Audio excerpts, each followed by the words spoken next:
Bonjour Jean-Philippe Tanguy. Bonjour. Un deuil national débute ce matin en Espagne pour 72 heures après les pluies diluviennes, les inondations dévastatrices d'hier. Quand on voit ces images, mais quand on voit aussi les images des inondations en France, en Ardèche la semaine dernière, est-ce que ce sont des phénomènes auxquels il va falloir s'habituer d'après vous ?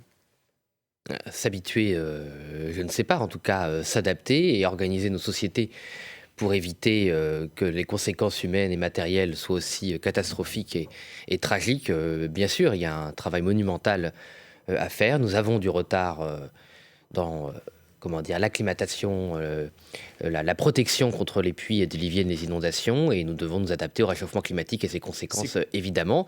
C'est un défi monumental qui va nécessiter des dizaines de milliards d'euros d'investissement. Le plan d'adaptation du gouvernement, quel regard vous portez dessus ? Il a été présenté la semaine dernière par Michel Barnier. Écoutez, avec le budget, je ne vais pas vous mentir, je n'ai pas regardé les détails. Nous, ça va dans le bon sens, on soutiendra. Mais c'est quoi la vision de l'adaptation pour le Rassemblement national ? Mais déjà, dans la gestion de l'eau, nous avons un retard monumental. Et quand je vois que nous avons notamment du retard sur l'Espagne et que l'Espagne a vécu cette tragédie, on pense au peuple espagnol et aux victimes, je suis effectivement très inquiet sur les conséquences que ça pourrait avoir sur notre pays, puisque l'Espagne avait quand même en Europe pris certaines mesures sur la gestion de l'eau. Vous pensez à quoi ? C'était des plans généraux. L'Espagne, vous savez, subit souvent des épisodes de sécheresse et Vous pensez aux bassines, par exemple ? climatique, oui, par exemple, mais ça a des conséquences. C'est-à-dire que la bassine elle-même ne suffit pas. C'est en général une gestion de la pénurie d'eau et par conséquence aussi, comme il y a des pénuries, quand vous avez une inondation, de par la nature des sols, de par la nature de l'organisation des villes et notamment de l'agriculture, les effets extrêmes peuvent avoir des conséquences encore plus dures puisque la terre ne peut pas être habituée à absorber autant d'eau. Donc, mais là, précisément, on n'est pas dans des problèmes de pénurie. On est effectivement dans le... Alors, c'est là où le dérèglement climatique est complexe parce qu'on a à la fois la pénurie, les canicules et l'excès d'eau. Ça rend les inondations encore plus violentes. Et ça pose la question de l'urbanisation, de l'artificialisation des sols, sur lesquels le RN a beaucoup freiné. Non, moi, vous savez, je veux bien que le Rassemblement national soit le bouc émissaire mais politique qu'on n'a pas mené. Mais concrètement, c'est pas nous qui avons... C'est une proposition de Jordan Bardella pendant les élections législatives. Excusez-moi, il y a deux choses différentes. Il y a d'un côté la politique qui a été menée depuis un demi-siècle d'artificialisation des sols, de non-préparation au réchauffement climatique, de non-gestion de l'eau en France, puisqu'on gère seulement à peu près 1% des eaux qui tombent sur le sol national. C'est pas la faute du Rassemblement national. Et le RN n'était pas en soutien, ou le FN à l'époque n'était pas en soutien de ces politiques-là, si on est honnête. En soutien de quelle politique ? D'une lutte contre le réchauffement climatique, avant même de parler d'adaptation. On n'a jamais été pour la disparition. Non, mais par exemple, on n'a jamais été en faveur de la disparition d'un département sous l'artificialisation pendant 3 décennies. Le fait d'être contre après la ZAN, c'est-à-dire la loi. Expliquez-nous, on a besoin de comprendre. C'est pas la même chose puisque ce sont zéro des mauvaises. Artificialisation nette. Exactement, zéro artificialisation nette. Ce sont des mauvaises dispositions puisqu'en fait cela punit les territoires qui se sont bien comportés, qui n'ont pas particulièrement artificialisé, et ça ne met pas en priorité un travail sur les friches, sur les lieux à désartificialiser, c'est un peu compliqué à prononcer, et ça nous propose de mauvaises solutions. Donc c'est ça que vous feriez, vous reviendriez, c'est pour bien comprendre, vous reviendriez sur ce zéro artificialisation nette, vous permettriez davantage de construction, mais en désartificialisant peut-être un certain nombre de friches. Exactement. On ne veut pas, par exemple, pénaliser les petites communes rurales qui ne sont pas responsables de ces phénomènes. Mais quand vous voyez, par exemple, que la construction des éoliennes, pas seulement les éoliennes elles-mêmes, mais les chemins qui y mènent, les installations qui y mènent dans la Somme ne sont pas comptés comme des espaces d'artificialisation et qu'on préfère multiplier les éoliennes dans la Somme, mais empêcher les villages de pouvoir construire des habitations pour relever le défi démographique. Et donc c'est un détricotage quand même, Jean-Philippe. Oui, c'est un changement de priorité. Vous préférez désartificialiser avec tous les coûts qui s'accompagnent plutôt que arrêter les dégâts. Vous avez soulevé le vrai problème. Non, mais vous avez soulevé le vrai problème. La facilité a été prise d'empêcher les petites communes de se développer plutôt que de s'attaquer aux responsabilités d'un certain nombre de multinationales qui ont beaucoup artificialisé les sols, qui ont délocalisé et qui n'ont pas géré leurs friches. Moi, je peux vous citer des dizaines dizaine d'exemples dans ma circonscription où vous avez malheureusement des usines qui ont fermé et 10, 20, 30 ans après, les friches industrielles sont toujours là et laissées à la collectivité. Et là, il n'y a rien qui est prévu pour forcer des gens qui ont souvent encore du capital en force et des moyens à assumer leurs responsabilités. Dans la niche parlementaire du jour, qui est la vôtre donc du Rassemblement national, au-delà des retraites dont on va parler dans un instant, l'une des 7 propositions de loi concerne les passoires thermiques et vise à revenir sur l'obligation de travaux avant de relouer les logements classés G à partir du 1er janvier. Vous faites le lien avec l'Espagne là ou pas du tout ? Non. Vous ne faites pas le lien ? Non, le lien... Vous ne faites pas le lien entre le fait qu'un logement A émet à 70 kWh par mètre carré et un logement G plus de 420 kWh par mètre carré ? Non, madame, parce que l'enfer est pavé de bonnes intentions. Les dispositions qu'on ont prises avec le DPE, déjà techniquement, sont fausses. Par exemple, quand je vous dis que l'enfer est pavé de bonnes intentions, ce genre de mesure a surévalué l'empreinte du système électrique français pour favoriser le chauffage au gaz avec la réglementation thermique de 2012. Donc résultat, artificiellement, on a empêché les gens d'installer des pompes à chaleur et des chauffages électriques parce qu'on a doublé la pénalité en comptant mal et volontairement l'empreinte carbone très positive, très faible du système électrique français, et ça favorise l'installation des chaudières à gaz, par exemple. Donc le DPE lui-même est faux techniquement. Donc ça conduit à de mauvaises politiques et à des erreurs. Par ailleurs, le problème, c'est qu'aujourd'hui, comme il n'y a pas les financements en face, ça empêche les gens de louer. Donc vous amplifiez la crise du logement et vous ne créez pas de dynamique positive pour faire la transition énergétique. Le problème de la transition énergétique du parc immobilier français, c'est l'accès au financement, ça n'est pas traité, et c'est la formation d'artisans compétents qui sont capables de faire les chantiers, cela n'est pas traité non plus. La critique du DPE... Et à la fin, on arrive avec des logements qui sont censés être rénovés, dont l'efficacité énergétique est en fait très peu améliorée. Donc voilà, c'est son 20 ans de politique. On fait de l'affichage, on fait de la communication, et quand on fait des remarques techniques, on se fait traiter de climato-sceptique, de je ne sais pas quoi. Vous pouvez contester, et ça vous appartient. Efficace. On veut l'efficacité. Le diagnostic de performance énergétique, dont vous avez l'air de dire qu'il n'est pas fiable, oui, ça vous appartient. Mais est-ce que vous êtes d'accord sur le constat global qui est que c'est pas, comme certains le disent au RN, des préoccupations de bobos, c'est ces passoires thermiques, c'est les plus modestes qui les habitent. Et donc ça coûte très cher en chauffage. Mais vous avez parfaitement raison. Par exemple, ça fait 15 ans que je dénonce la gabegie financière du subvention aux énergies intermittentes. Avec le même argent, on aurait pu remplacer... parlementaire du contrat. Avec le même argent, on aurait pu remplacer toutes les chaudières à fioul de France pour faire des pompes à chaleur électriques propres. Donc il faut se méfier des bonnes intentions, des gens qui se prétendent des héros et qui ne font pas attention à la technique.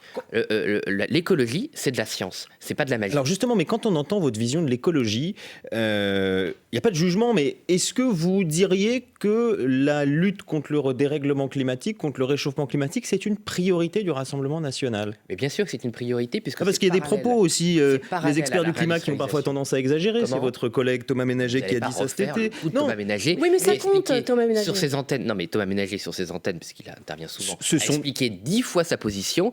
Vous ne voulez pas entendre qu'on peut lutter contre le réchauffement climatique, on peut considérer que le GIEC est l'instance de référence, tout en contestant... Donc pour vous, ça, c'est l'instance de référence. C'est pas évident pour tout le monde au RN. Bien sûr que si, c'est évident pour tout le monde. C'est juste que Thomas Ménager, comme moi d'ailleurs, contestons le fait que c'est parce que des gens qui appartiennent au GIEC ont après un engagement politique et ils abusent de leur appartenance. Et là aussi, ce sont des scientifiques. C'est plusieurs milliers de scientifiques qui travaillent sur le sujet. Je suis tout à fait d'accord avec vous. Mais c'est pas parce que vous êtes scientifique et compétent dans un domaine que vous avez le droit d'être conseiller de Monsieur Hamon et d'avoir un avis sur tout. Et quand vous avez un avis qui n'est pas lié au GIEC, utilisez le GIEC pour faire autorité. C'est ça qu'on le dénonçait. C'est des gens qui utilisent le GIEC pour avoir des opinions politiques qui n'ont rien à voir avec le GIEC. Et après, ça décrédibilise le GIEC. Donc en fait, on défendait le GIEC et on se retrouve en accusation. Si vous deviez faire un classement de vos priorités, Jean-Philippe Tanguy, la lutte contre le dérèglement climatique au Rassemblement national, elle arrive en quelle position ?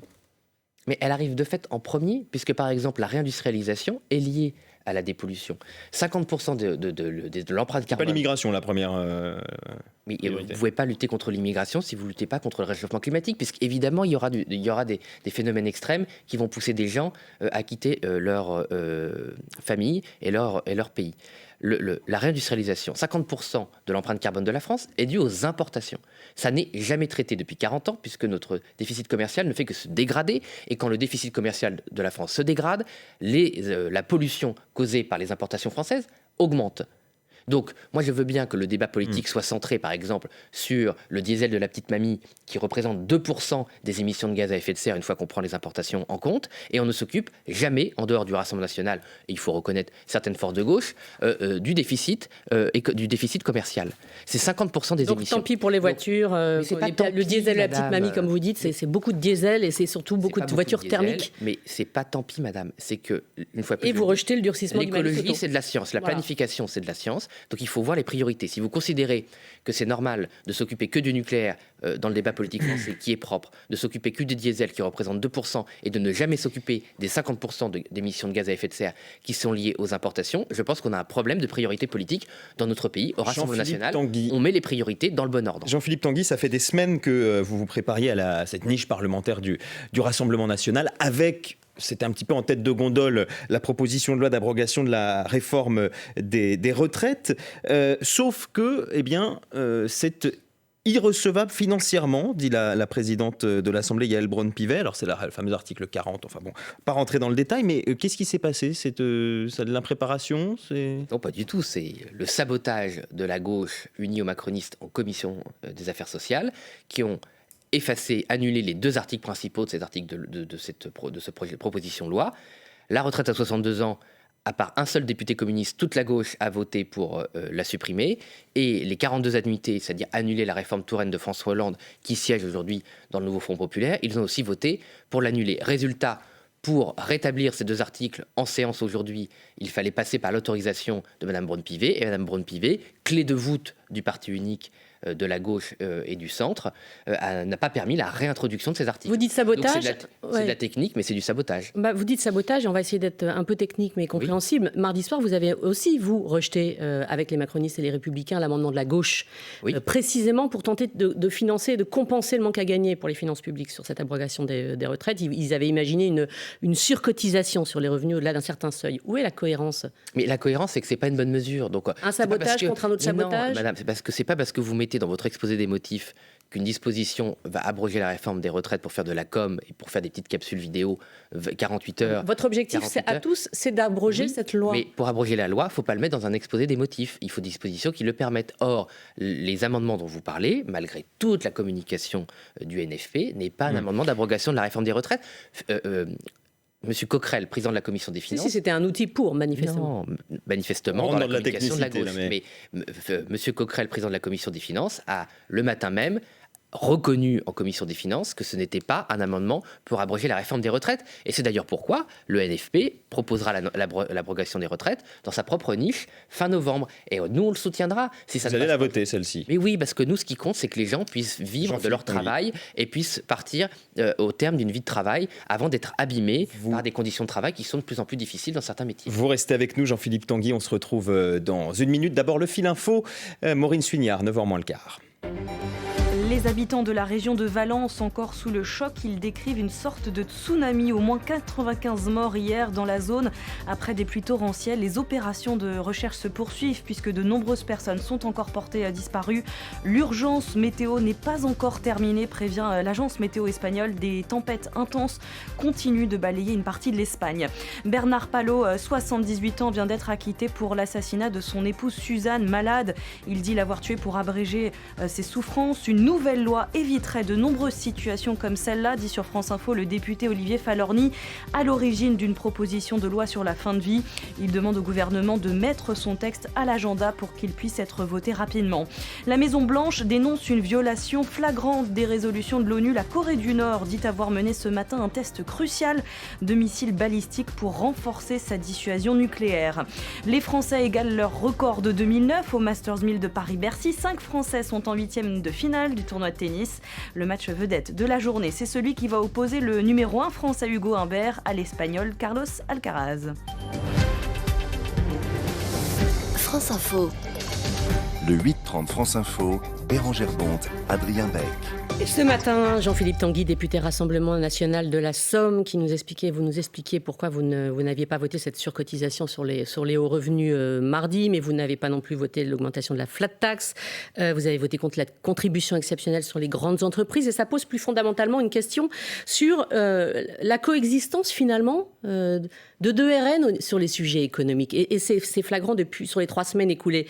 L'un libéral, pro-business, pour faire simple, façon Jordan Bardella, et on l'a entendu dans le programme européen, dans le programme des entreprises présenté à la rentrée parlementaire, et puis l'autre que vous incarnez, plus social, pour abroger la réforme des retraites notamment. Le RN, c'est le libéral ou c'est le social ? C'est la politique de l'offre ou c'est la politique de la demande ?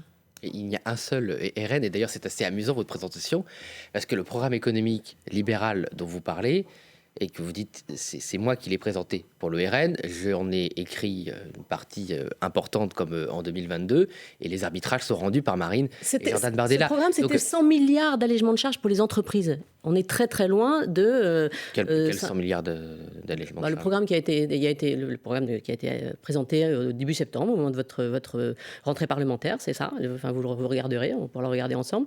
Je l'ai écrit, si vous voulez. Donc... Bah oui, mais moi je l'ai lu, en l'occurrence. 100 milliards d'allègements de charges en tout, bien sûr. Bah, écoutez, le programme global du RN. Je découvre qu'il y a 100 milliards d'allègements de charges dans le programme du Rassemblement national. Il n'y a pas l'idée d'alléger les charges très sensiblement Non. Alors c'est combien si c'est pas 100 milliards, Jean-Philippe Tanguy ? Il n'y a pas d'allègement de charges ? Non, il n'y a pas d'allègement de charges dans le programme du Rassemblement national. Il y a des allégements. On ne parle pas du budget, on parle du programme global du RN présenté au moment de la rentrée parlementaire. Il n'y a pas d'allègement de charges dans le programme du Rassemblement national. Il y a toute une série de cotisations, je vous le montrerai si vous voulez avec plaisir. Il y a les impôts de production. Il y a des allègements d'impôts de production, suppression de la CFE pour à peu près 6 milliards d'euros par an. De toutes sortes de cotisations, de taxes, de charges. C3S pour les entreprises qui sont relocalisées, voilà. Mais il n'y a pas... Oui, ce sont les impôts de production, mais il n'y a pas d'allègement de charges, c'est-à-dire de cotisation salariale. Globalement, on est dans une logique qui vise à favoriser l'entreprise. Très bien. Ah bah oui, nous sommes dans la logique de réimplantation, de réindustrialisation, de réimplantation d'entreprises dans notre pays, de relance de la prospérité, de l'innovation, d'arriver par exemple à 3% de recherche dans le PIB français. Oui, nous sommes dans une politique de création de richesse qui permet de partager cette richesse de manière juste.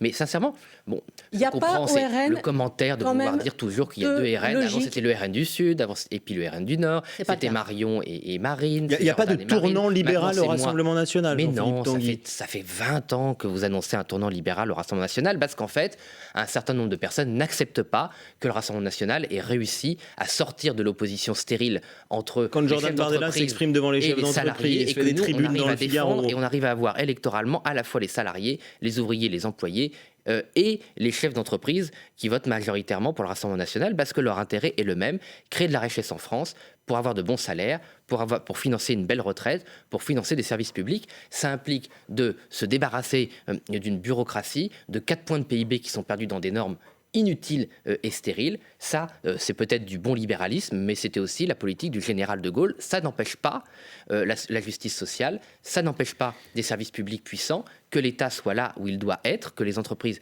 puissent travailler. Ça, c'est le programme du Rassemblement national, et je n'ai aucune différence avec Jordan Bardella là-dessus. En tout cas, Jean-Philippe Tanguy, vous avez dit que vous alliez voter contre le budget présenté par le gouvernement. J'ai un petit peu de mal à comprendre. Vous allez voter contre, mais est-ce que s'il n'y a pas de vote, vous allez le censurer, le gouvernement ? Parce que c'est quand même ça qui se joue. Il ne s'agit pas tant de dire si on vote contre ou pas. Oui, vous avez raison. Vous avez raison de dire que le vote contre en lui-même ne mène à rien si on ne se pose pas la question de la censure. Donc, Jordan Bardella a été très clair lundi matin. Du fait du sectarisme du gouvernement qui négocie avec personne, ni avec la gauche, ni avec nous, du fait de très mauvaises politiques qui sont prises, taxation des classes moyennes avec l'électricité, hausse du coût du travail, avec la baisse pour le coût des charges salariales et patronales sur les petits salaires sans qu'on ait d'études d'impact pour prouver si on peut le faire aussi vite ou pas. Aujourd'hui, il y a un chemin, malheureusement, vers une motion de censure si ce gouvernement ne réagit pas, cesse aussi de saboter le processus démocratique qu'est le budget en faisant semblant de ne pas être là pour... donc vous n'excluez plus la censure maintenant Jordan Bardella sur le budget. L'a dit. Quels sont les points sur lesquels vous serez vigilant, et les lignes rouges, comme on dit, mais sur lesquelles vous transigerez pas ?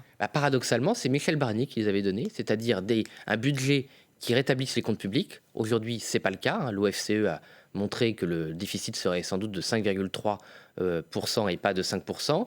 Les dépenses augmentent toujours plus vite que l'inflation. Donc en fait, la situation des comptes publics n'est pas rétablie.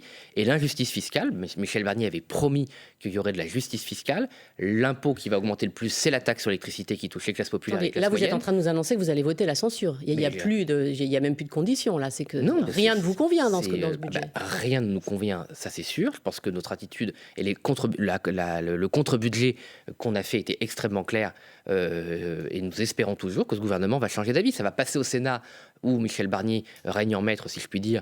Peut-être qu'il peut rétablir les choses, mais aujourd'hui, oui, nous sommes sur un chemin qui pourrait mener à la censure si Jordan Bardella et Marine Le Pen le décident. Mais c'est extrêmement grave. Et surtout, ce qui est très problématique, c'est que Michel Barnier ne dit rien, ne parle de rien, ne s'exprime pas, et en fait est en train de laisser toute la situation pourrir, ce qui pourrait amener, à cause de lui, à une crise budgétaire. Jean-Philippe Tanguy, vous parliez de Jordan Bardella qui, comme une partie du Rassemblement national, crie à la censure ces derniers jours parce que les affiches de son livre qui sort dans ces tout prochains jours ne sera finalement pas affichées dans les gares SNCF. La régie publicitaire l'a refusé. C'est dans les conditions générales de vente de la régie.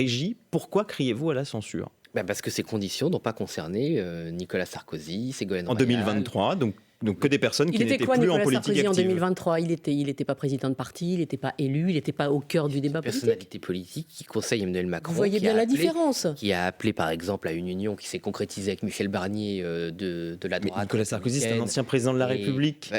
Jordan Bardella, ce sera le prochain. Même chose pour Ségolène Royal, parce que c'est ce que dit Jordan Bardella, mais elle n'est plus élue. Même chose pour Pierre de Villiers, qui n'est évidemment pas élu. Elle est candidate à tout, Ségolène Royal. En un an, elle était candidate pour être tête de liste aux européennes de toute la gauche, candidate pour être ministre. Elle était à la tête de quel parti, Ségolène Royal?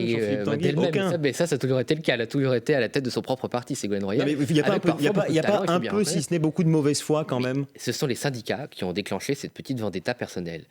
Quand ils ont Mais c'est écrit dans les conditions de vote, dans les conditions de vente. C'est aussi écrit dans les conditions de vote, sans doute, d'un certain nombre de syndicats d'extrême gauche, de censurer Jordan Bardella. Ils ont revendiqué cette victoire. La SNCF est tombée dans le panneau. C'est dommage. C'est une biographie, c'est une autobiographie de Jordan Bardella. Mais c'est un livre programmatique aussi, Jean-Philippe Tanguy. C'est pas que j'ai pas lu, et vous non plus. C'est pas les syndicats d'extrême gauche, comme vous dites, que vous qualifiez d'extrême gauche, quand même, qui à ce moment-là, qui auraient interdit la publication des affiches de Walidia, qui n'est pas exactement d'extrême droite, l'humoriste, très politique. Or, les affiches ont été interdites en janvier. Je n'ai pas vu de campagne d'intimidation des syndicats sur ce monsieur Walidia. Il n'y a pas de campagne d'intimidation, c'est dans la règle. Non, mais vous avez raison qu'il y a des conditions. Article 8. Il y a des conditions qui posent un arbitrage, mais cet arbitrage a été demandé par les syndicats. Ils ont fait une campagne contre. Ils sont matin, midi et soir en train d'en faire la propagande. Au Parlement, la gauche a revendiqué comme une grande victoire le fait d'avoir interdit les affiches de Jordan Bardella. En tout cas, ce qui est sûr, c'est que ça lui fait une pub incroyable. Absolument. Hein, on va dire ça. C'est une sortie en grande pompe, avec un énorme tirage, avec un plan média, voilà. Alors que la finaliste de la dernière présidentielle se démène pendant ce temps-là au tribunal, Marine Le Pen, c'est pas un peu gênant quand même? Et pourquoi ce serait gênant? Parce qu'on imaginerait qu'ils soient solidaires l'un et l'autre. Il y a des timings en politique qui sont importants. Il est solidaire, ce livre sort en accord avec Marine Le Pen, nous, comme de la même façon qu'on combat. Vous savez que la politique, c'est de l'image. Marine Le Pen est au tribunal, lui, il sera au salon du livre. Mais oui, mais c'était le mouvement Vie. Marine Le Pen se bat au tribunal contre une injustice. Elle est aussi au Parlement. La semaine dernière, elle nous a soutenus notamment pour qu'on baisse de 5 milliards d'euros la contribution à l'Union européenne de manière symbolique, qui était une grande victoire pour le Rassemblement national au Parlement. Elle était là, elle nous encourageait, nous soutenait, la votait.